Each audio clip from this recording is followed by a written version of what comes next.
محبت کا دعویٰ کرنے آئے تھے، ان سے کہا کہ تم مودت اختیار کرو۔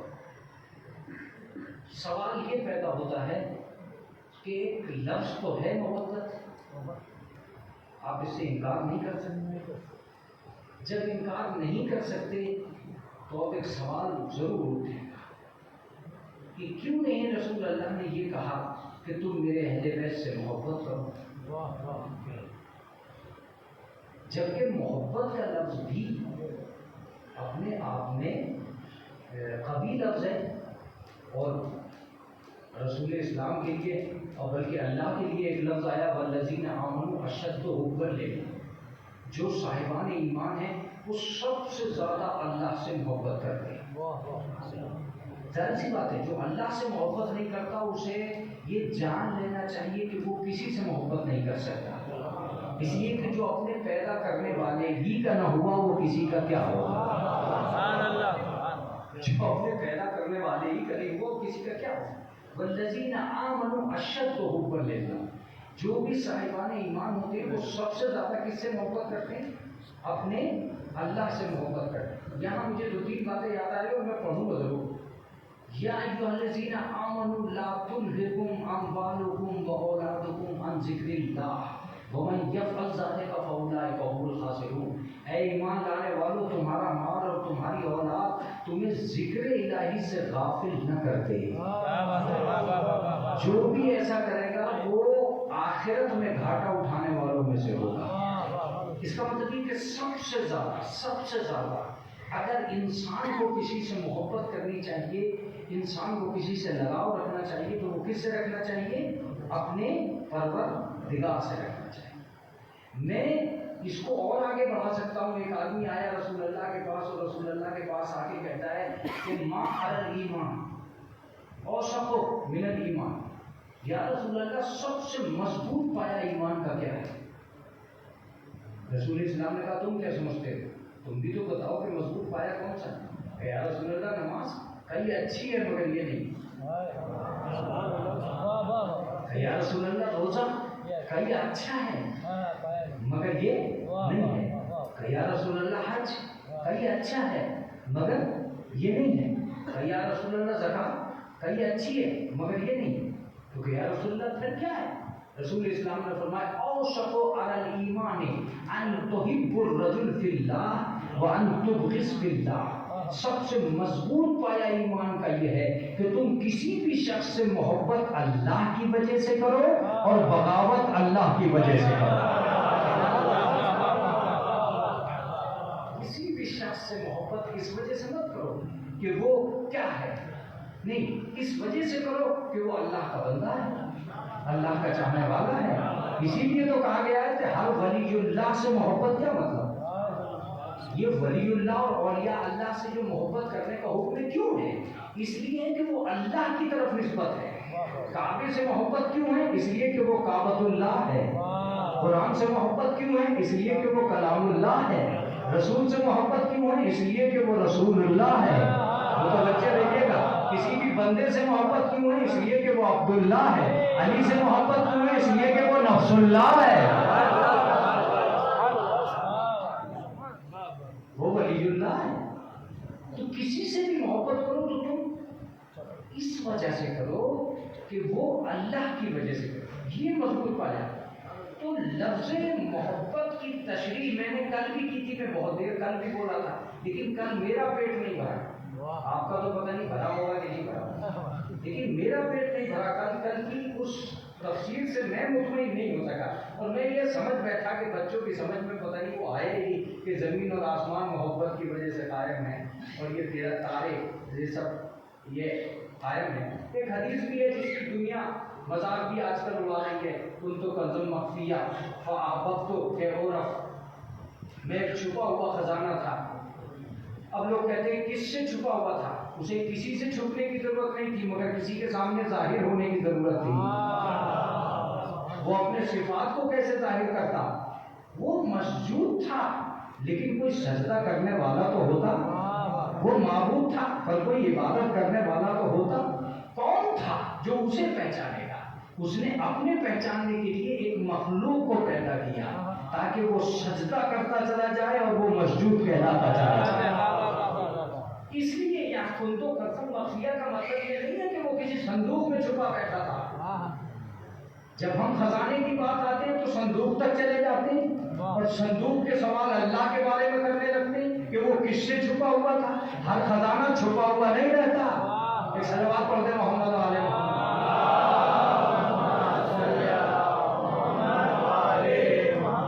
علم کا خزانہ کہاں چھپا ہے؟ کردار کا خزانہ کہاں چھپا ہے؟ اخلاق کا خزانہ کہاں چھپا ہے؟ علم کہاں رہتا ہے؟ انسان کے پیر میں کہ گھٹنے میں؟ کوئی بتا سکے گا؟ زبان پہ رہتا ہے کہ آنکھ میں رہتا ہے؟ ایک آدمی کہتا ہے کہ اگر آنکھ سے نہ دیکھو تو علم آ ہی نہیں سکتا۔ ایک آدمی کہتا ہے دماغ سے نہ سوچو تو علم آ ہی نہیں سکتا۔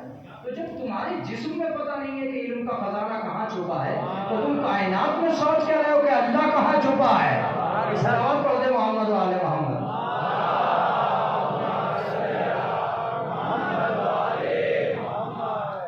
کبھی کبھی ہم اپنی سوچوں کو دوسرے کی دنیا مان لیتے ہیں۔ حدیث کے بارے میں وہ غور کر سکتا ہے جو محدث ہو۔ ہمیں سن کے فائدہ اٹھانا چاہیے، اعتراض کر کے نقصان نہیں اٹھانا چاہیے۔ میں کبھی کبھی ایسی بھی مجلس پڑھتا ہوں تاکہ میرے مجلس سننے والوں کی دنیا بھی آباد ہو سکے۔ عزاداری کو سب سے نقصان تذکروں سے نہیں ہو رہا ہے، تبصروں سے ہو رہا ہے۔ تذکرہ و تبصرہ جانتے ہیں؟ تذکرہ وہ ہے جو مقدس ممبر پہ ہوتا ہے اور تبصرہ وہ ہے جو نالیوں پہ کھڑے ہو کے ہوتا ہے۔ تبصرہ کیا پڑھ گئے، یہ پڑھ گئے، وہ پڑھ گئے۔ کوئی کیا پڑھ سکتا ہے میاں؟ جو جتنا جانتا تھا اتنا پڑھ گیا۔ مجلس کو مجلس بنانا ہے تو جملہ سنیے، ہر ذاکر جو ممبر پہ آتا ہے وہ اپنے علم کی حد بتاتا ہے، اہل بیت کی حد نہیں بتاتا ہے۔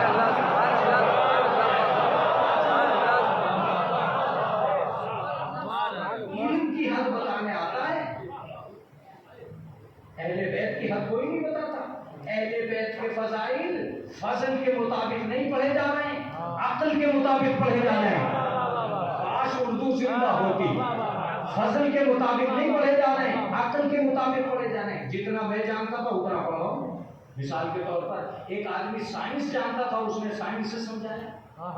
ایک آدمی ہندی جانتا تھا، اس نے ہندی سے سمجھایا۔ ایک آدمی انگلش جانتا تھا، اس نے انگلش سے سمجھایا۔ ایک آدمی تفسیر جانتا تھا، اس نے تفسیر سے سمجھایا۔ ایک آدمی تاریخ جانتا تھا، اس نے تاریخ سے سمجھایا۔ ایک آدمی کو مناظرہ معلوم تھا، اس نے مناظرے سے سمجھایا۔ یہ جتنے خطیب آ رہے تھے وہ اپنی صلاحیت کا اعلان کر رہے تھے، اہل بیت کی حد فضیلت نہیں بیان کر رہے تھے۔ اب تم اس مجلس کو اگر تم اسکول مانتے ہو تو ٹھیک ہے، عربی قاعدہ ہی پڑھایا جاتا رہے گا، لیکن اگر یونیورسٹی ہوگی تو سبجیکٹ بدلیں گے، پروفیسر چینج ہوتے چلے جائیں گے۔ ضرورت تو تاریخ کی بھی ہے، ضرورت تو علم کلام کی بھی ہے، ضرورت تو عقائد کی بھی ہے، ضرورت تو اصلاح کی بھی ہے، ضرورت تو ہر چیز کی ہے۔ جب ہر چیز کی ضرورت ہے تو یہ کیوں سوچ رہے ہو کہ سارے مولوی ایک ہی جیسا پڑھیں؟ یہ مولوی اپنی حیثیتوں سے بدل رہے ہیں۔ یہ اور بات ہے کہ کلاس مولویوں میں نہیں ہے، تم میں ہے کہ تم اس کی بھی سنتے ہو جو تاریخ جانتا ہے اور اس کی بھی سنتے ہو جو تفسیر جانتا ہے۔ یہ تمہارا کمال ہے کہ تم سب کی سنتے ہو، اور اہل بیت اطہار کا کمال یہ ہے کہ اہل بیت اطہار نے مجلسوں کو ایک معیار بنا دیا۔ میں آؤں گا، مجھے یاد دلا دیجیے گا محبت پر۔ مجلسوں کو ایک معیار بنا دیا ہے، اور اہل بیت اطہار کا کمال ہے کہ جھوٹا مولوی بھی ہو کر ممبر سے جھوٹ کا پرچار نہیں کر سکتا۔ مجلس پڑھی ہے میں نے اس جملے میں، جھوٹا مولوی بھی ہو کر مجلس سے جھوٹ کا پرچار نہیں کر سکتا۔ کیوں نہیں کر سکتا؟ اس لیے کہ یہ یزید کا ممبر نہیں ہے، حسین کا ممبر ہے۔ یہ بڑی عجیب و غریب بات ہے، پابندی لگا دی امام حسین نے کہ تم ہمارے ممبر سے کبھی بھی کسی مولوی نے آج تک کہا جھوٹ بہت اچھا ہے، سچ کا ہی پرچار کرے گا ہمیشہ۔ تم سے ایک لفظ اور کہا، تم صحیح صحیح سننا، غلط مت سننا۔ کربلا کے بعد سب سے بڑی طاقت یہ پیدا ہوئی ہے کہ سماعت کو جری بنا دیا ہے حسین نے۔ نہیں، لفظ میں کمزوری رہ گئی، اس لیے کہ میرے بچے اردو کا ساتھ نہیں دے پاتے۔ کربلا سے پہلے اطاعت بھی مجبور تھی اور کربلا کے بعد سماعت بھی طاقتور ہو گئی. میں بتاؤں گا کربلا سے پہلے جمعے کی نماز بدھ کو ہوئی, کربلا کے بعد نہیں ہوئی. اس کا مطلب کربلا سے پہلے غلط مان لیا جاتا تھا, کربلا کے بعد حسین نے انکار کر دیا کہ غلط سننا بھی نہیں, سماعت کو جری بنا دیا. اگر میں ابھی ممبر سے کہنے لگوں کہ کل کی 2 رکعت نماز کینسل, تو تم کہو گے کہ مولانا نیچے اترا. ہم یہ مان ہی نہیں سکتے کہ 2 رکعت نماز کینسل ہو جائے. کربلا کے بعد حسین نے ایسے جری پیدا کیے ہیں جو غلط سننے کو تیار نہیں ہے, ایسی جری پیدا کیے ہیں جو غلط سننے کو تیار نہیں ہے. لہذا امام حسین علیہ السلام کا کمال تھا کہ انہوں نے سماعت کو جمع کر دیا, انہوں نے افراد کو جمع کر دیا, انہوں نے ممبر کو قید کر دیا کہ یہاں سے حق کا پرچار ہوگا, باطل کا پرچار نہیں ہوگا. وہ اور پارٹیاں ہوتی ہیں جو پیسے لگا کے مجمع جمع کرتی ہیں, یہ ایسی پارٹی ہے اور یہ ایسا نظام ہے, یہاں پیسہ لگا کر مجمع نہیں بلایا جاتا, یہ محبت کے نام پہ مجمع جمع ہوتا ہے. اور اب ساری دنیا جانتی ہے کہ دولت کے مجمع میں کتنا ڈسٹرب ہوتا ہے اور محبت کا مجمع کتنا پرسکون ہوتا ہے. اگر تم سننا چاہتے ہو تو مجھ سے 2-4 منٹ سنو. ایک مجلس کا مطلب یہ تھا, اب اگر تم چپ رہ گئے تو میں اس موضوع کو پڑھوں گا ہی نہیں. ایک مجلس کا مطلب یہ تھا کہ سماج کا غرور بے لگام نہ ہو جائے, اس لیے حسین نے مجلس کا انتظام کر دیا. آپ کی اپنی مرضی ہے, آپ کی اپنی مرضی ہے. یہ وہی سماج ہے جو کسی کو اپنے برابر میں نہیں آنے دے رہا تھا. نہ کوئی دولت میں برابر میں آ جائے, نہ کوئی ثروت میں برابر میں آ جائے, نہ کوئی عزت میں برابر میں آ جائے, نہ کوئی کمال میں برابر میں آ جائے. حد ہو گئی کہ علم میں برابر میں نہ آ جائے. مگر حسین نے کہا ہم ایک ایسا گھر بنائیں گے جو جس کے چاہے برابر میں بیٹھ جائے, جو جس کے چاہے برابر میں بیٹھ جائے. یہ تمہارا ماسٹر ہے, اس کے برابر میں بیٹھو. یہ تمہارے مالک ہے, اس کے برابر میں بیٹھو. یہ تمہارے آقا ہے, اس کے برابر میں بیٹھو. یہ بہت بڑے مالدار ہیں, ان کے برابر میں بیٹھو. یہ بہت بڑے پراپرٹی ڈیلر ہیں, ان کے برابر میں بیٹھو. یہاں ان کا غرور بے لگام ہو جائے گا. اور سن, آج اگر یہ تجھے اپنے برابر سے اٹھا دے تو ہمیں حسین نہ کہنا.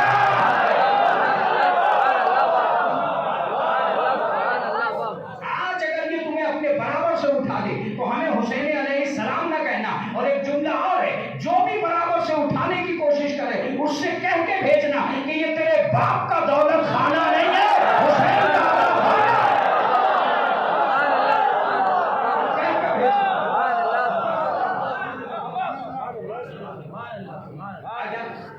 اگر سماج ہمارے گھروں میں رہتا تو ہم تو کسی کو برابر میں آنے نہیں دیتے. آنے والوں کا مزاج سنی, آنے والوں کا مزاج یہ ہوتا ہے, ہم سجادہ نشین آ رہے تو کسی کے گھر میں بھی بغیر مسند کے کیوں بیٹھے. ہم مولوی صاحب آ رہے ہیں تو مولوی صاحب کے لیے بھائی اوہو مولوی صاحب یہاں کے کہاں بٹھا لیں, ہے کہ نہیں ہے.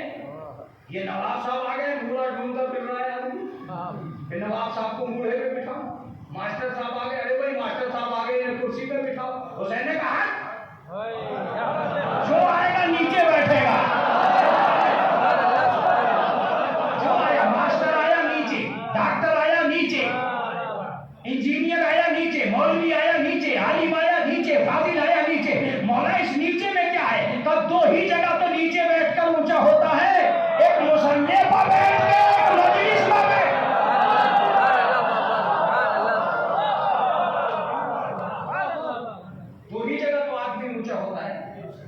ایک مصلی پر بیٹھا ہوا آدمی, انتم الاولیاء ان کنتم مؤمنین, الصلاۃ معراج المومن, نماز مومن کی معراج ہے. تم مصلی پر بیٹھی تو معراج ملی, ورنہ کیسے ملتی؟ مجلس میں بیٹھا. میں ایک لفظ کہنے جا رہا ہوں, جتنی قوم کو لوگوں نے نیچے بیٹھا ہوا دیکھا, حسین کی قوم کو لوگوں نے کہاں بیٹھے ہوئے دیکھا؟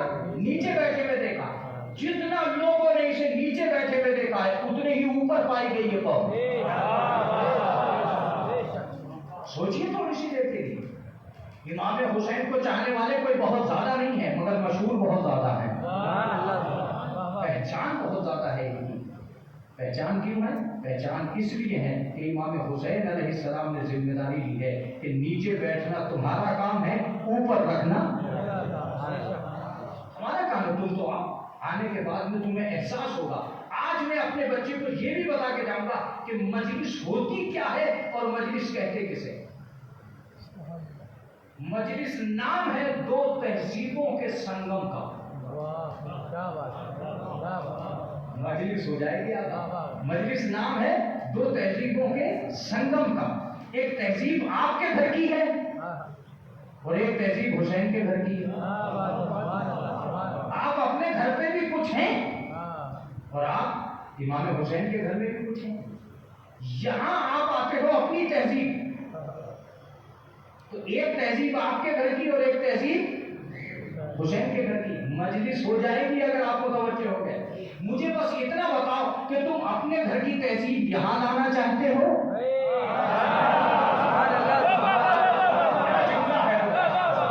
یا یہاں کی تہذیب اپنے گھر میں جانا چاہتے ہو. جس دن مجھے یہ بتا دیا تم نے, اس دن مجلسیں زبردست مجلسیں ہو جائیں گی. اپنے گھر کی تہذیب یہاں لانا چاہتے ہو یا یہاں کی تہذیب اپنے گھر میں جانا چاہتے ہو. جب جب گھروں کی تہذیب یہاں آئے گی فساد ہوگا, جب جب یہاں کی تہذیب گھر جائے گی اتحاد ہوگا. تم پہلوان ہو اپنے گھر میں رہنا, حسین کی مجلس میں پہلوان بن کے مت آنا ورنہ مجلس اکھاڑا بن جائے گی. تم ڈاکٹر ہو اپنے گھر میں رہنا, ڈاکٹری اپنے گھر پہ رکھ کے آؤ, مجلس میں ڈاکٹر بن کے مت آ جائے ورنہ یہ اسپتال بن جائے گا. تم ماسٹر ہو, ماسٹری کو اپنے گھر پہ چھوڑ کے آؤ. جب حسین کے گھر پہ آؤ تو اپنے گھر کا منصب حسین کے گھر مت لانا. دھنیتر ہو اپنے گھر پہ, میر صاحب ہو اپنے گھر پہ, عقل اپنے گھر پہ چھوڑ کے آنا. اس لیے کہ حسین کے دروازے پہ اکڑنے والا نہیں چلتا, جھکنے والا چلتا ہے. عزیزوں میرا جملہ ہی بڑا قیمتی ہے جو یہاں آ رہا ہے, میں چاہتا ہوں اس کو آپ کے ہدیہ کر دوں. ایک فرشتہ آسمان سے آیا, دروازے پر کھڑے ہو کے کہتا ہے انا خیاط الحسنین, میں حسنین کا درزی ہوں. جبکہ حقیقت یہ تھی کہ وہ رضوان جنت تھا. میں نے اس سے کہا تو اکڑ کے کہے کہ میں آسمان کا ملک ہوں, میں جنت کا دروازہ ہوں. کہا تو نہیں جانتا, اہل بیت کے گھر پہ ہمارے گھر کے منصب نہیں چلتے.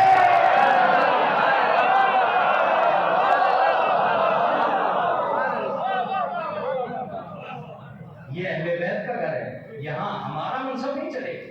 یہاں وہ مرضی چلے گی جو اہل بیت کی ہے, جو فاطمہ کی مرضی ہے.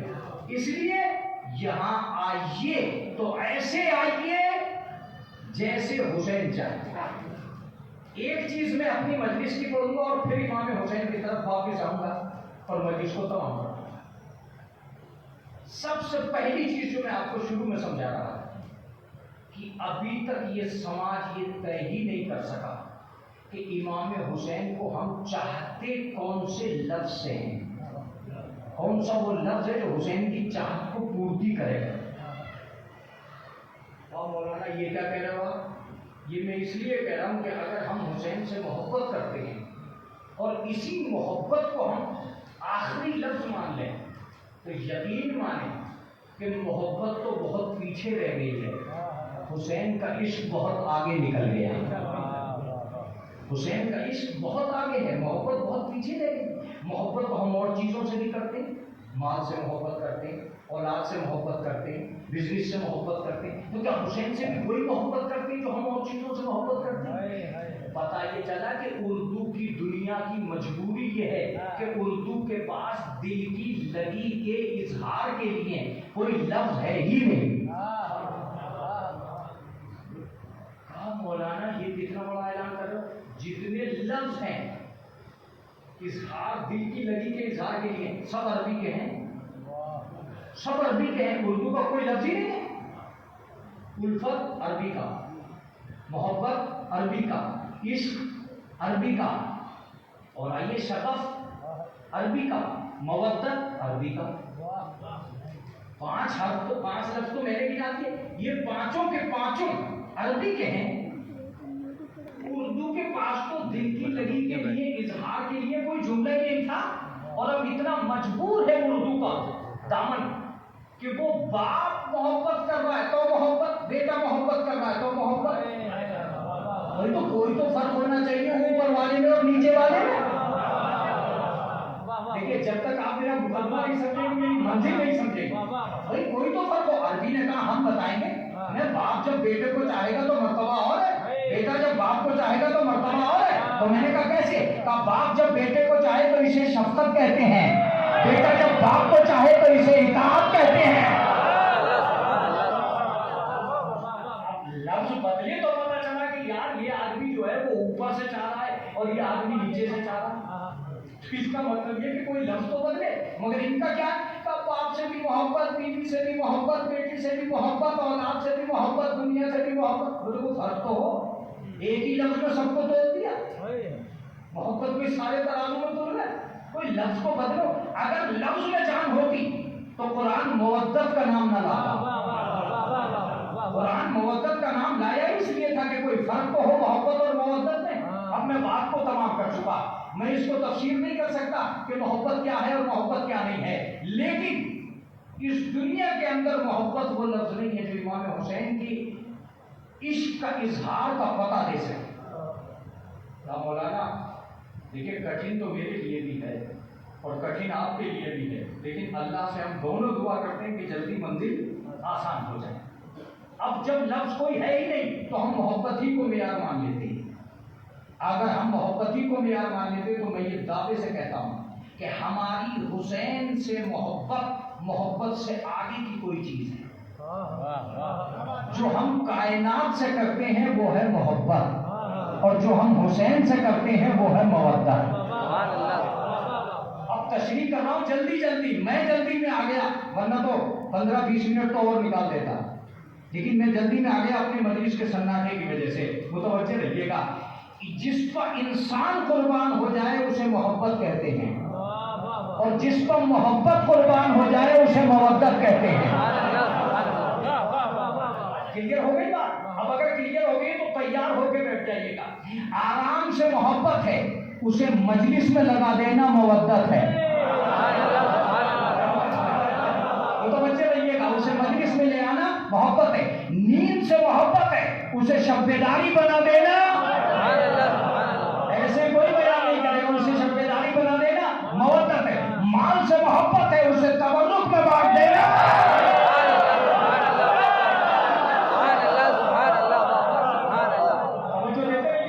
مال سے محبت ہے، اسے تبرک میں بانٹ دینا مودت ہے. محبت یہ ہے کہ سال بھر جسم پہ زخم نہ لگنے پائے، اور مودت یہ ہے کہ عاشور پر تکلیف پڑ جائے.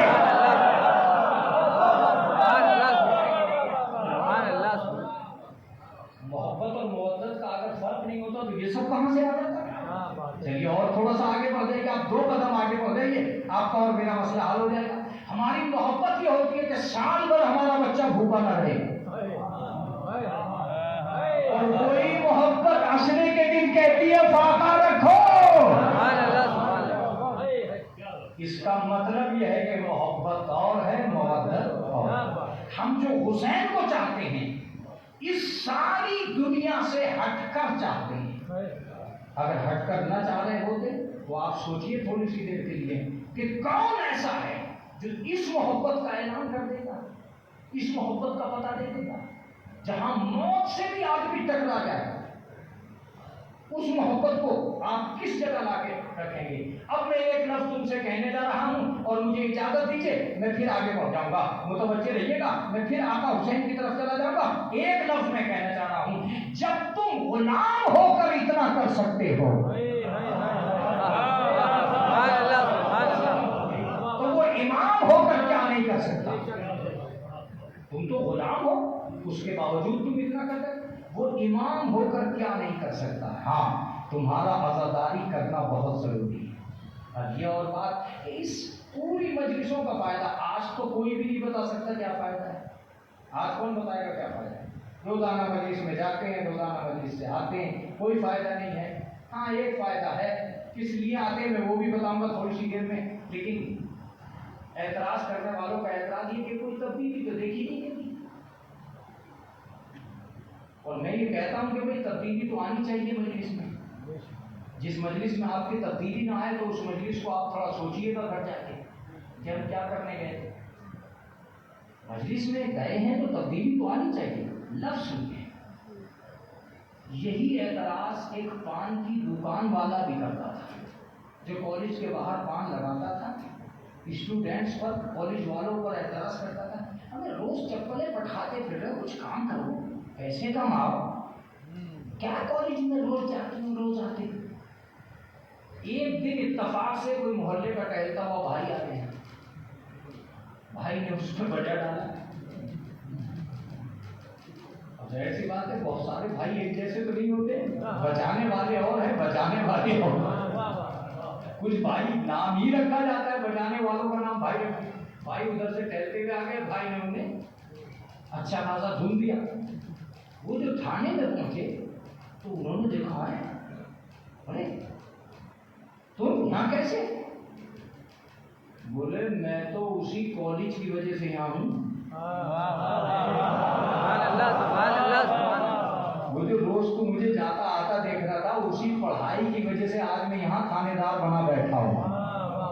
البتہ تو بتا تم یہاں کیسے. کہ میں جو تم پہ اعتراض کرتا تھا اسی لیے میں مجرم بنا کھڑا ہوں.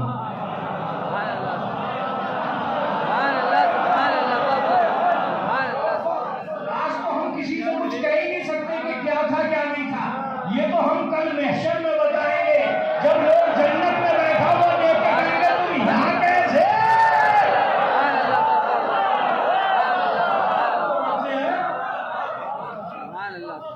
تم یہاں کیسے بھائی.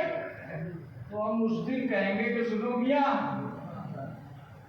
ہم یہاں انہیں مجلسوں کی دولت میں. البتہ تم بتاؤ تم یہاں کیسے. تو ہم انہیں اعتراض کی وجہ سے مجرم بنے کھڑے ہیں. اب ایک لفظ میرا سنیے. یہ دھوکہ ہے کہ جو آدمی یہ سوچ رہا ہے کہ میں حسین تک نہیں جاؤں گا اور جنت تک چلا جاؤں گا. جو حسین کی مجلس تک نہیں آ سکتا وہ جنت تک نہیں جا سکتا. دھوکہ ہے یہ. مولانا دھوکہ کیوں ہے. میں اس دھوکے کا آپریشن 2-3 منٹ میں کر دیتا ہوں. یہ دھوکہ ہے. اس لیے دھوکہ ہے کہ کیا آپ یہ مجھے بتا سکتے ہیں کہ صاحب جس جنت کا تصور دلایا جا رہا ہے جو دوسروں کی زندگی کو جہنم بنائے دے رہی ہے کیا اس میں جنت ہے. کہیں سے کہیں تک اس تصور میں جنت ہے. یہی دھوکہ دیا جاتا ہے کہ تم مسلمان ہو گئے اور جنت مل گئی. اگر میری بات پہنچی تو پڑھوں گا ورنہ نہیں پڑھوں گا. ابھی بہت ساری جگہ مجھے پڑھنے کے لیے. آپ کو گہرا ہونا پڑے گا مجھے سننے کے لیے. متوجہ رہیے گا. پورا قرآن پڑھ جائیے. یہ مسلمانوں کو دھوکہ دیا جا رہا ہے کہ تمہیں مسلمان ہوتے ہی جنت مل جائے گی.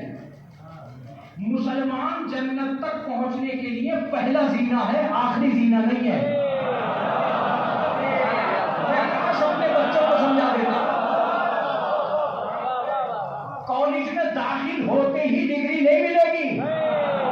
اسلام تو کالج میں داخلے کا نام ہے. اگر مسلمان ہو چکے تو مومن کب بنو گے. مومن ہو چکے تو زاہد کب بنو گے.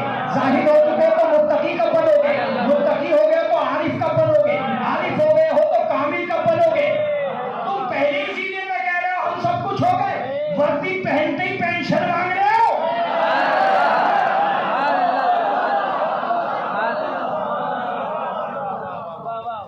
ابھی تو کالج میں داخلہ لیا ہے. ابھی ڈیوٹی دو پڑھو کتابیں چھانو کالج کو یقین دلاؤ کہ تم نیک بچے ہو. پھر ایگزام دینا تب پاس کر کے ڈگری دیں گے. ابھی تو مسلمان ہوئے ہو عبادت کرو شرافت سے کام لو امانت سے کام لو طہارت سے کام لو تب ہم تمہیں گارنٹی دیں گے. اسی لیے پورا قرآن پڑھ جائیے. کہیں نہیں ملے گا کہ مسلمان کو جنت ملے گی. ہاں مسلمان کو جنت نہیں دی مگر قرآن کہتا ہے ازلفت الجنت للمتقین. جنت متقین کے تقوی کا بدلہ ہے. پورا قرآن پڑھیے. مسلمین کو جنت نہیں ہے. ہاں جو مسلمان نہیں ہوگا وہ متقی ہو ہی نہیں سکتا. تو جنت متقین کے تقوی کا بدلہ ہے، اسی لیے میرا مولا امام المتقین ہے۔ یہ سوچنے غلط ہے کہ صاحب جنت تو ہمیں مل جائے گی۔ ایک آدمی ہے خود کش بم باندھ کے ایک مسجد میں چھلانگ لگا دی کہ یہ سارے ہو جائیں گے، اڑتے ہی مجھے جنت مل جائے گی۔ وہ بم تو نہیں پھٹا، یہ بے ہوش ہو گیا۔ بے ہوش ہو گیا، لوگ اسے اسپتال میں لے گئے۔ جب اسپتال میں لے گئے تو وہاں اس کی آنکھ کھلی، اس نے کہا تو جو یہ کیا، اس نے کہا کیا، میں نفس ہوں، حور نہیں ہوں۔ تو بے ہوش ہوا ہے، مرا نہیں ہے، تو مجھ سے تو کہا گیا تھا کہ دو حوریں ملیں گی۔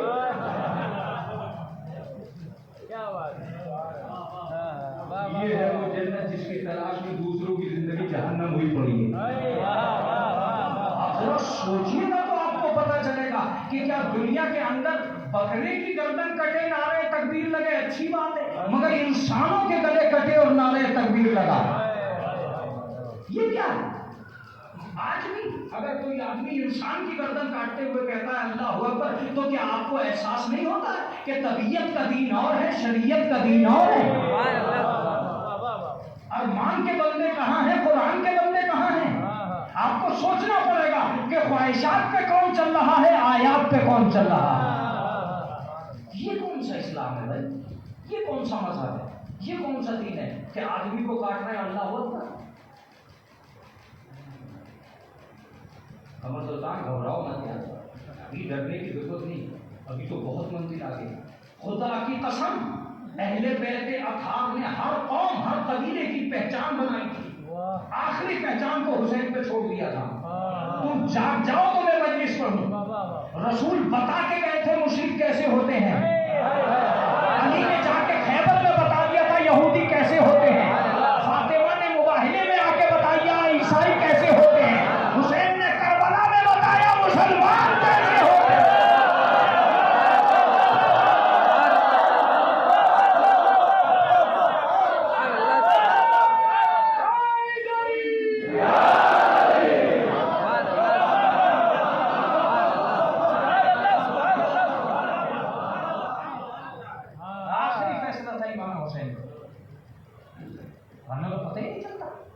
پتہ ہی نہ چلتا کہ حقیقت کیا ہے۔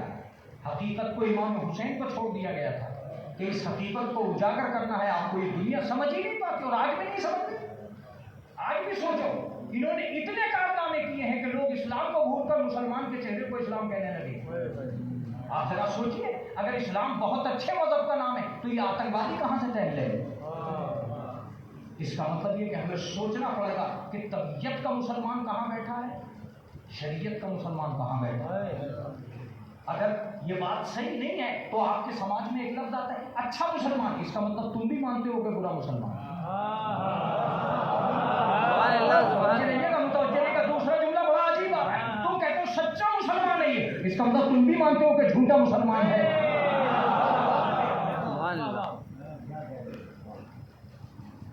پہچان ہی مشکل ہو گئی، پہچان ہی مشکل ہو گئی تھی۔ اب میں کیا کروں، بار بار میری طبیعت ادھر کو جاتی ہے، حالانکہ میرا موضوع بہت آگے کا موضوع ہے، لیکن میری بار بار طبیعت جاتی ہے۔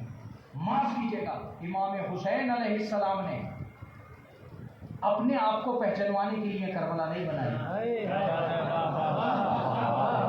دوسرا جملہ اگر تم نے لے لیا تو دو چار لفظیں پڑھوں گا، ورنہ تو پھر آگے پڑھوں گا جب مجمع بھی بڑھ جائے گا اور حالات بھی سدھر جائیں گے۔ متوجہ رہیے گا، امام حسین نے اپنے پہچاننے کے لیے کربلا نہیں بنائی، اپنے دشمن کو پہچانوانے کے لیے کربلا بنائی۔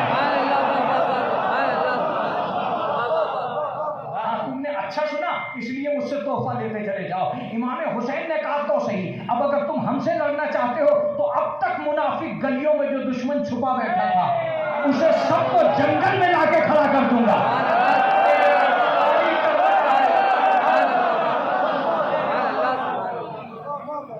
اب تک مکے اور مدینے کی منافق گلیوں میں جو دشمن چھپا بیٹھا تھا اسے بے نقاب کرنے کے لیے حسین نے کہا اب گلیوں میں جنگ ہوگی نہیں، اب گٹھلیاں ملیں گی نہیں، اب منافق کی گلیاں نقاب ڈالے گی نہیں، اب ایک ایک دشمن پہچانا جائے گا۔ اب تک یہ کہہ رہے تھے زہر کون لایا، کس نے پلایا، کہاں سے آیا، دروازہ کس نے جلایا، کس نے گرایا، کس نے لایا۔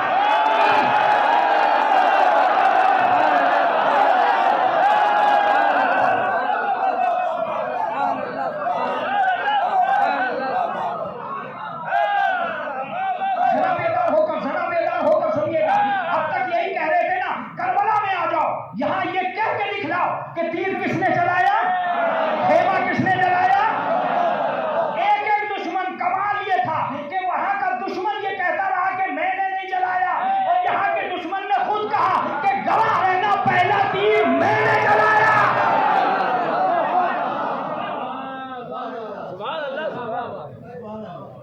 ایک بھی دشمن چھپا نہیں، ایک بھی دشمن چھپا نہیں کربلا میں۔ تیر کس نے چلایا، تلوار کس نے چلائی، زنان کس نے لگائی، ساری باتیں سن رہے ہو نا، خیمے کس نے جلائے، ایک بھی دشمن چھپا نہیں۔ حسین نے اس طرح دشمنوں کی فہرست مرتب کی تھی کہ اگر اتنی فہرست، اچھی فہرست نہ بناتے تو اتنی جلدی مختار انتقام نہ لیتے۔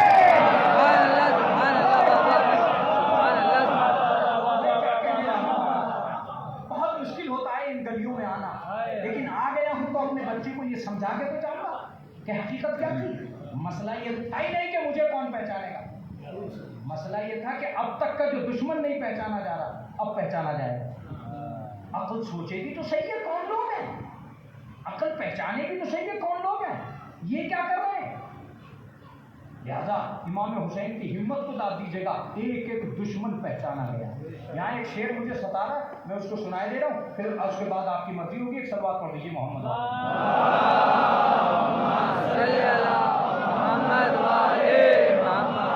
اگر کوئی 4 گھنٹے بھی کوشش کرے تو اتنی جلدی واقعات کو بیان نہیں کر سکتا جتنی جلدی ساغر خیامی نے ایک شعر میں بیان کی۔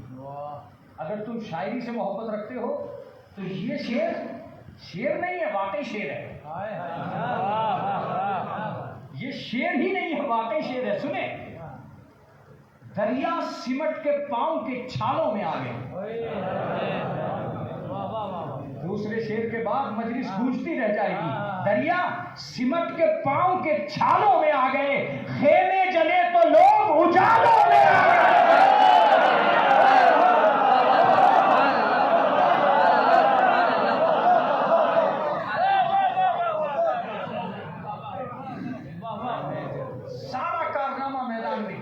میڈیا نہیں تھا، موبائل نہیں تھا، سوشل میڈیا نہیں تھا، پرنٹ میڈیا نہیں تھا، کچھ نہیں تھا، مگر اس کے باوجود بھی کوئی دشمن چھپ نہیں پا رہا تھا۔ چونکہ پڑھے لکھا مجمع میرے پلے پڑا ہے اس سال چیلوں میں، اس لیے میں کوئی بات ایسی نہیں رکھوں گا جو چھپی چھپائی ہو اور تمہارے اندر ظاہر نہ ہو جائے۔ تم اچھی داد دے رہے ہو اس لیے اچھی باتیں بھی میدان میں آ رہی ہیں۔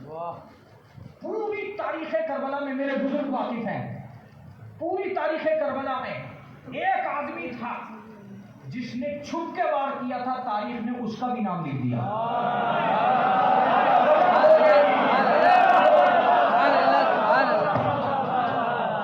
خدا کی قسم تمہیں اللہ سلامت رکھے۔ بہت مشکل ہوتا ہے میرے لیے بھی ہر جگہ یہ باتیں پڑھنا۔